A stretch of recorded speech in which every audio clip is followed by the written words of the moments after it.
Hello সবাইকে, আশা করি সবাই ভালো আছেন। ওয়েলকাম আজকের ভিডিওতে। আজকে আমরা 6টা বিজনেসের আইডিয়া নিয়ে কথা বলবো, বা 5টা বা 6টা বিজনেসের আইডিয়া নিয়ে আমরা কথা বলবো। এবং এই টাইপ ভিডিও আমরা আজকে নতুন করছি না, এটা সম্ভবত 4th ভিডিও যেটা আমরা বিভিন্ন বিজনেসের আইডিয়া নিয়ে কথা বলছি। এবং আগের 3টা ভিডিওতে যেই ফরম্যাট ছিল, এই ভিডিওর ফরম্যাটও এক্স্যাক্টলি সেম। আমরা চেষ্টা করবো একদম কমন যেসব ব্যবসা, চায়না থেকে কিছু একটা এনে বিক্রি করো, ওই ধরনের ব্যাপার অ্যাভয়েড করতে আমরা কিছু ইউনিক বিজনেস আইডিয়া নিয়ে কথা বলবো, যেই বিষয়ক কাজকর্ম বাংলাদেশের মার্কেটে খুব একটা হচ্ছে না। এবং আমি যদি বাংলাদেশে থাকতাম তাহলে এর প্রত্যেকটা নিয়ে আমি কাজ করার চেষ্টা করতাম, কারণ এর প্রত্যেকটাই পোটেনশিয়াল আছে বলে আমার মনে হয়। ফার্স্ট এটা হলো start a March support for YouTuber এবং ফেসবুকে যারা ভিডিও আপলোড করে তাদের কি বলে আমি জানি না। সো বেসিক্যালি কন্টেন্ট ক্রিয়েটর যারা আছে তারা আস্তে আস্তে অনেক জনপ্রিয় হচ্ছে বাংলাদেশের মার্কেটে। কন্টেন্ট ক্রিয়েটরদের ইনফ্লুয়েন্স বাড়ছে, এবং যতই কন্টেন্ট ক্রিয়েটরদের ইনফ্লুয়েন্স বাড়বে, এই কন্টেন্ট ক্রিয়েটরদের পাওয়ার বাড়বে জিনিসপত্র বিক্রি করার। এবং যতই এই কন্টেন্ট ক্রিয়েটরদের পাওয়ার বাড়বে, প্রত্যেকটা কন্টেন্ট ক্রিয়েটর কিন্তু খুব ভালো বিজনেসম্যান হবে না। তারা নিজেরাই ব্যবসা করতে পারবে না, বা তারা এই ব্যবসার হ্যাসেলটার মধ্যে যেতে চাবে না। যেহেতু তারা যেতে চাবে না, আপনার এখানে সুযোগ আছে একটা সাপোর্টিং কোম্পানি দাঁড় করানোর, যেই সাপোর্টিং কোম্পানিটার কাজ হবে এই ইউটিউবারগুলোকে বা এই ফেসবুকে ভিডিও আপলোডারগুলোকে হেল্প করতে, তাদের প্রোডাক্ট বা তাদের সার্ভিস সেল করতে। এবং এই বিষয়ক সবচেয়ে সহজ সলিউশন সেটা হলো start a March support business. আপনার টি শার্ট হবে, আপনি ডেলিভারি দিবেন, ওই ইউটিউবার ডিজাইন দিবে আপনাকে, এবং ওই ইউটিউবার বিক্রি করবে। সো আমি যদি খুব সহজ করে বলি, আপনার কাজ যেটা হবে সেটা হলো আপনার একটা গার্মেন্টসের সাথে কন্ট্রাক্টে যেতে হবে, বা আপনার যদি নিজের গার্মেন্টস থাকে বা নিজের জিটিজি প্রিন্টার যা বলে ওগুলো যদি আপনার থাকে তাহলে তো খুব ভালো ব্যাপার। আপনার একটা গার্মেন্টসের সাথে কন্ট্রাক্টে যেতে হবে এবং তাদেরকে বলতে হবে যে আমি তোমার কাছ থেকে টি শার্ট বানায় নিব। তারপর আপনার যেটা করতে হবে, আপনার একটা ব্যবসা দাঁড় করাইতে হবে। সো একটা ওয়েবসাইট, একটা সোশ্যাল পার্সোনা, প্রোফাইল, এভরিথিং যেগুলো লাগে ব্যবসার, ওগুলো সব দাঁড় করাইতে হবে। করানোর পর আপনার কাজ যেটা হবে, আপনার ইউটিউবারদের কাছে যেতে হবে। ইউটিউবাররা সবাই খুব বেশি রেসপন্সিভ। প্রত্যেকটা ইউটিউবারের অ্যাবাউটে গেলেই আপনি তাদের ইমেল পেয়ে যাবেন, এবং তাদেরকে ইমেল করলে তারা মোটামুটি 2-1 দিনের মধ্যেই রেসপন্ড করে। তাদের সবাইকে ইমেল করে আপনি বলবেন, আমি একটা মার্চ সাপোর্টের ব্যবসা দাঁড় করিয়েছি, তোমার যেটা করতে হবে তুমি ডিজাইন করো, তোমার অডিয়েন্স কীরকম টি শার্ট পছন্দ করবে এটা তোমার থেকে ভালো কেউ জানে না। যেমন আপনারা যদি আমার ভিডিও দেখেন, আমি জানি মনে মনে যে আমি যদি এখানে একটা হাসেল লেখা টি শার্ট বেচি তাহলে আমার অডিয়েন্স বেশি কিনবে, কিন্তু আমি যদি এখানে একটা অ্যাভাদা ক্যাডাভরা লেখা টি শার্ট বেচি তাহলে আপনার কেনার সম্ভাবনা একটু কম, বিকজ আপনি হয়তো হ্যারি পটারের অত বড় ফ্যান নাই হইতে পারেন। আমার চ্যানেল হ্যারি পটারের ফ্যানদের জন্য না। তো প্রত্যেকটা ইউটিউবার বা কন্টেন্ট ক্রিয়েটর জানে তাদের অডিয়েন্স কীরকম। আপনার ওইখানে ক্রিয়েটিভিটি ফলানোর কোনো দরকার নেই। আপনি ওই ইউটিউবারগুলোকে বলবেন, তোমার অডিয়েন্সের জন্য তুমি টি শার্টের ডিজাইন করো, তোমার ডিজাইন হয়ে গেলে তোমার ডিজাইন আমাকে দাও। বা আপনি যদি আরও এক স্টেপ আগায় যেতে চান, আপনি বলতে পারেন আমার ডিজাইনার আছে, তুমি আমার ডিজাইনারের সাথে বসো, কীরকম কন্টেন্ট কীরকম ডিজাইন হলে ভালো হবে আমাকে বলো, আমার ডিজাইনার ডিজাইন করে দিবে। যখন ডিজাইন রেডি হয়ে যাবে আপনি বলবেন যে হ্যাঁ এখন ডিজাইন রেডি হয়ে গেছে, আমি এইটার 200 পিস বানাবো, 100টা মিডিয়াম, 50টা লার্জ, 50টা স্মল আমি বানাবো। তুমি এখন ইউটিউবার, তুমি তোমার অডিয়েন্সের কাছে এটা প্রমোট করো, এই হইল লিঙ্ক, এই লিঙ্ক থেকে কিনতে পারবে। লিঙ্ক কিন্তু আপনার ওয়েবসাইটের লিঙ্ক, এই লিঙ্ক থেকে কিনতে পারবে। এবং যখন বিক্রি হবে আপনি ইউটিউবারকে 30-40% দিবেন, ডিপেন্ডিং অন কত বড় ইউটিউবার, কত ইনফ্লুয়েন্স ইত্যাদি ইত্যাদি। বেসিক্যালি এটা একটা টি শার্টের বিজনেস, বাট আপনি কোনো মার্কেটিং করবেন না কখনো। মার্কেটিং করবে কন্টেন্ট ক্রিয়েটররা, এবং আপনি অলরেডি জানেন ওই কন্টেন্ট ক্রিয়েটরদের একটা এক্সিস্টিং অডিয়েন্স আছে যারা কিনতে চায় এই ধরনের জিনিসপত্র। সেকেন্ড আইডিয়াটাও না ইউটিউবারদের জন্য। সরি আমি বেশি ইউটিউবার রিলেটেড আইডিয়া বলে ফেলতেছি, বাট সেকেন্ড আইডিয়াটাও ইউটিউবারদের জন্য। এটা নিয়ে আমরা আসলে একটা পডকাস্টে কথা বলেছিলাম। আপনারা যারা ট্রাইনোমিয়াল পডকাস্ট দেখেন তারা হয়তো দেখেছেন অলরেডি। বাংলাদেশের মার্কেটে না ভালো কোনো পিও বক্স সলিউশন নাই, যেটা বিদেশের মার্কেটে আছে। আপনি যদি একটা ইউটিউবারকে কোনো জিনিস পাঠাতে চান, তাহলে কিভাবে পাঠাইতে হবে আপনি আসলে খুব সহজে এটা ফিগার আউট করতে পারবেন না, স্পেশালি যদি আপনি একটা স্মল স্টার্ট আপ হন। আপনি যদি একজন গ্রামীণ ফোন হন, বা আপনি যদি একটা বাংলা লিঙ্ক হন, সেই ক্ষেত্রে আপনি মোটামুটিভাবে যেই কন্টেন্ট ক্রিয়েটরের কাছে পৌঁছাতে চান আপনি পৌঁছাতে পারবেন, আপনার তেমন কোনো সমস্যা হবে না, আপনার কন্ট্যাক্টস অনেক বেশি। বাট আপনি যদি একটা ছোট মম অ্যান্ড পপ শপ হন, একটা ছোট ব্র্যান্ড হন, ছোট একটা স্টার্ট আপ, ছোট একটা ফেসবুক পেজ বা ইনস্টাগ্রাম বিজনেস পেজ হন, সেই ক্ষেত্রে একটা বড় ইউটিউবারের কাছে পৌঁছানো, তাদের কাছে আপনার স্যাম্পল পাঠানো, এই ধরনের কাজকর্মগুলো করা আপনার জন্য বেশ অনেক কঠিন। তো এই কন্টেন্ট ক্রিয়েটর এবং বিজনেস, এই দুইটার মধ্যে একজনকে থাকতে হবে যে একটা পিও বক্স হিসেবে কাজ করবে। আমার কাছে যদি কেউ একজন আজকে, যেমন আমি আপনাদের একটা রিয়েল লাইফ এক্সাম্পল দিই তাহলে আপনাদের বুঝতে খুব সুবিধা হবে।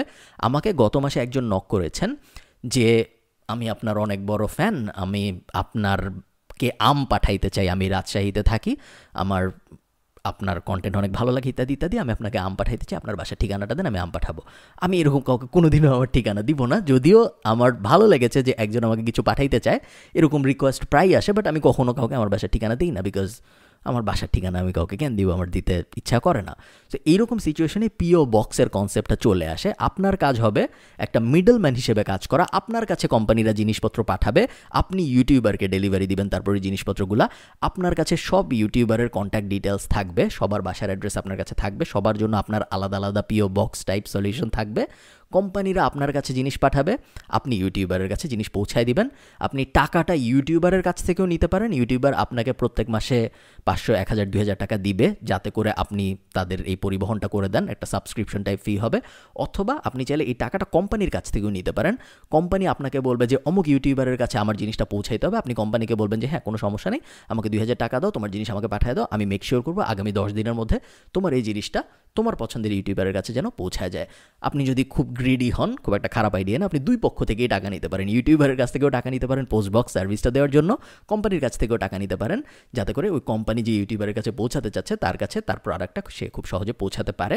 ইনিশিয়ালি আপনার দুই পক্ষকেই জিনিসটা ফ্রি দিতে হবে, বাট যখন আপনার একটা ব্যাংক অফ ক্রিয়েটর হয়ে যাবে, যখন আপনি বলবেন যে আমার কোম্পানিতে বাংলাদেশের এই 100টা ইউটিউবার বা এই 100টা ইনফ্লুয়েন্সারের অলরেডি অ্যাকাউন্ট আছে, তখন একটা রিপল এফেক্ট অলরেডি ক্রিয়েট হবে। ফার্স্টের 100টা যদি আপনি ক্রিয়েট করতে পারেন, তারপরের 500 বা তারপরের 1000 এমনিই চলে আসবে, তখন আর কোনো একটা কষ্ট হবে বলে আমার মনে হয় না। Third, NFT non fungible token বিষয়ে একটা সার্ভিস আমার মনে হয় বেশ জনপ্রিয় হওয়ার সুযোগ আছে। বাংলাদেশ থেকে করাটা একটু কষ্টকর, যেহেতু বাংলাদেশের ব্লক চেইনের অ্যাভেইলেবিলিটির নিয়ে একটু ঝামেলা আছে, বাট তারপরেও করা যে একদমই যায় না তা না। আপনার একটু ব্রেইনস্টর্ম করতে হবে কীভাবে করা যায়। আমি খুব একটা খুলে বলতে গেলে এই ভিডিওটা অনেক বড় হয়ে যাবে, বাট করা সম্ভব। ইনফ্যাক্ট আপনি কখনো ক্রিপ্টোকারেন্সিতে হাত না দিয়েও একটা এনএফটি সাপোর্ট সিস্টেম হিসেবে কাজ করতে পারেন এবং এটা করাটা খুব একটা জটিল ব্যাপার হবে না। এনএফটি কী জিনিস আপনারা যারা জানেন না, নন ফাঞ্জিবল টোকেন নিয়ে আমার একটা বিশাল ভিডিও আছে, আমি এখানে কোথাও দিয়ে দিব, আপনারা দেখে নিতে পারেন। আপনার কাজ যেটা হবে, আপনি একটা কনসালটেন্ট হিসেবে কাজ করবেন। ফার্স্ট কাজ হলো আপনার এনএফটি বিষয়ক যা জানার আছে দুনিয়ায় সব কিছু জেনে ফেলতে হবে। গুগলের প্রথম 500 পেজে এনএফটি বিষয়ক যত কিছু আছে সব কিছু আপনার পড়ে ফেলতে হবে। যখন আপনি একজন এনএফটি এক্সপার্ট হয়ে যাবেন, তখন আপনার কাজ হবে আপনি আর্টিস্টদের কাছে যাবেন, চারুকলায় যাবেন বা আমাদের আশপাশে যত আর্টিস্ট আছে, চারুকলায় হয়তো আমি প্রথম যেতাম, যে বলতাম যে তোমাদের টপ যে 200 আর্টিস্ট আছে তাদের সাথে আমি কাজ করতে চাই, তোমাদের আর্ট আমাকে দিবা, আমি তোমাদের আর্ট বিক্রি করার চেষ্টা করব, যখন বিক্রি হবে আমার সাথে তোমার 50-50, আমি 50% রাখবো কমিশন হিসেবে, তুমি 50% পেয়ে যাবা ক্রিয়েটর হিসেবে। তোমার কিছু করতে হবে না, তুমি শুধু আঁকবা, ডিজিটাল আর্ট হইতে হবে অবশ্যই যেহেতু এনএফটি, বাট তুমি শুধু আঁকবা, তোমার আর কিছু করতে হবে না, আই এম ইউর কনসালটেন্ট, আমি বেচবো, তোমার আর আমার 50-50 শেয়ার হবে। সো এটা আমার মতে খুব ইন্টারেস্টিং একটা আইডিয়া হওয়ার সুযোগ আছে, যেহেতু এনএফটি মাত্র শুরু হয়েছে পুরো দুনিয়ায়। কম্পিটিশন যদিও আস্তে আস্তে বেড়ে যাচ্ছে, বাট আমরা যদি যে কোনো ট্র্যাডিশনাল মার্কেটের সাথে কম্পেয়ার করি, ধরেন একটা ওয়েবসাইট বানাইলে কেমন হয়, ওটার সাথে যদি আমরা কম্পেয়ার করি, দুনিয়ায় যত ওয়েবসাইট আছে তার থেকে দুনিয়ায় কোটি কোটি কোটি সংখ্যক কম পরিমাণ এনএফটি রিলেটেড কম্পিটিশন। সো এদিকে ভালো করাটা একটু বেশি সহজ বলে আমার মনে হয়। বেশ ইন্টারেস্টিং আইডিয়া, চাইলে ইমপ্লিমেন্ট করার চেষ্টা করে দেখতে পারেন। এই যে বিভিন্ন মানুষকে হেল্প করা রিলেটেড যে ব্যবসা, এই ব্যবসাগুলো না খুব একটা সেক্সি টাইপ ব্যবসা না। এই ব্যবসাগুলা খুব একটা লুক্রেটিভ মনে হয় না, যে আমি একটা মার্কেটিং এজেন্সি দিব, আমি ইউটিউবে এসে কথাবার্তা বলবো, ওই ধরনের যে একদম গ্ল্যামারাস ব্যবসা, এই ব্যবসাগুলো ওরকম গ্ল্যামারাস ব্যবসা না। বাট আপনি যদি বড়লোক হইতে চান, তাহলে নন গ্ল্যামারাস ব্যবসাগুলো আসলে খুব ভালো আইডিয়া করার জন্য, ওগুলো আপনার বড়লোক হওয়ার সম্ভাবনাটা বেশ বেশি। এটা আমি এই জন্যই বলতেছি, কারণ এর পরের যে ব্যবসার আইডিয়াটা নিয়ে আমি কথা বলবো, ওইটাও একটা নন গ্ল্যামারাস ব্যবসা।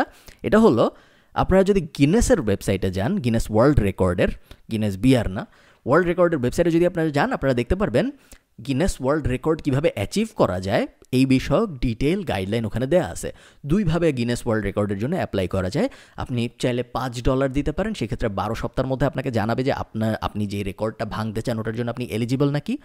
অথবা আপনি যদি $700 বা $800 দেন, সেই ক্ষেত্রে আপনাকে 1 সপ্তাহের মধ্যে জানাবে যে আপনি আসলে এলিজিবল নাকি, যে রেকর্ড আপনি ব্রেক করতে চাচ্ছেন ওই রেকর্ড ব্রেক করার জন্য অ্যাটেম্প্ট নিতে। এই পুরো ব্যাপারটা না খুব বেশি মানুষ আসলে জানে না, যে আমি কীভাবে গিনেস ওয়ার্ল্ড রেকর্ড ভাঙার অ্যাটেম্প্ট নিব, কি করতে হবে, আসলে কোন জায়গায় যাইতে হবে, এই ব্যাপারগুলো নিয়ে খুব মানুষজন ক্লিয়ার না, যেখানেই আপনার সুযোগ। ঠিক যেভাবে এনএফটিতে আর্টিস্টরা জানে না কীভাবে তাদের আর্ট বিক্রি করতে হবে, এখানেও ব্র্যান্ডরা জানে না কীভাবে তারা গিনেস ওয়ার্ল্ড রেকর্ডের জন্য অ্যাপ্লাই করবে।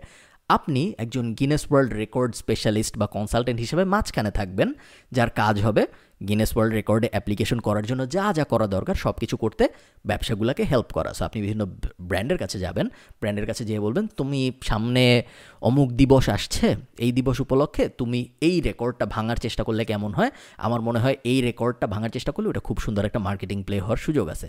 সে যখন বলবে যে হ্যাঁ ঠিক আছে, খুব ভালো আইডিয়া, তুমি কত নিবা, আপনি তখন বলবেন আমি আমার কনসালটেন্সি ফি হিসেবে আমি 30,000 টাকা চার্জ করবো, বা 1 লাখ টাকা চার্জ করবো, বা 50 লাখ টাকা, আপনার হিসাবে আপনি ঠিক করবেন, বা আপনি মার্কেট যাচাই করে দেখবেন মানুষ আসলে কত দিতে রাজি, এবং তারপরে আপনি গিনেস ওয়ার্ল্ড রেকর্ডের ওয়েবসাইটে চলে যাবেন, পুরো ব্যাপারটা অ্যানালাইজ করবেন ওই কোম্পানির জন্য কোন ধরনের রেকর্ড ভাঙাটা ফিজিবল, কয়টা ওই রকম রেকর্ড আছে, সব হিসাব নিকাশ করে অ্যানালাইসিস করে আপনি ওই কোম্পানিকে বলবেন যে হ্যাঁ আমি সব কিছু হিসাব নিকাশ করে দেখছি, এই রেকর্ডটা ভাঙতে গেলে আমার মতে তোমার বেস্ট চান্স আসলে অন্যান্য রেকর্ডের তুলনায় এই রেকর্ডটা ভাঙার অ্যাটেম্প্ট নিলে সফল হওয়ার।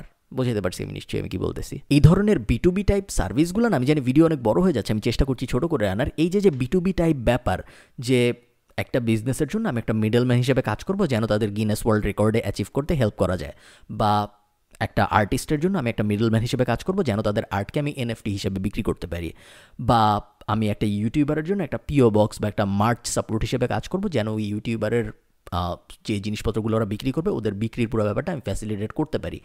এই B2B ইন্ডাস্ট্রির ভিতরে না খুব বেশি মানুষ বাংলাদেশে এখনও কাজ করছে না, সবাই গ্ল্যামারাস ইন্ডাস্ট্রির পেছনে যাচ্ছে। এই কারণে এই B2Bতে একটা বেশ বড় ভ্যাকেন্সি সৃষ্টি হয়েছে বলে আমার মনে হয়, যেই ভ্যাকেন্সিটাই আসলে আপনার জন্য একটা অপরচুনিটি। প্রত্যেকটা এরকম ভিডিওতে আমি যে কথা বলি ওই কথা বলে আজকের ভিডিও আমি শেষ করব, সেটা হলো এই আইডিয়াগুলো, যে আইডিয়াগুলোর কথা আমি বললাম, এই আইডিয়াগুলো ভালো নাকি খারাপ আইডিয়া এটা বোঝার একমাত্র উপায় হলো আইডিয়াগুলো ইমপ্লিমেন্ট করে দেখা।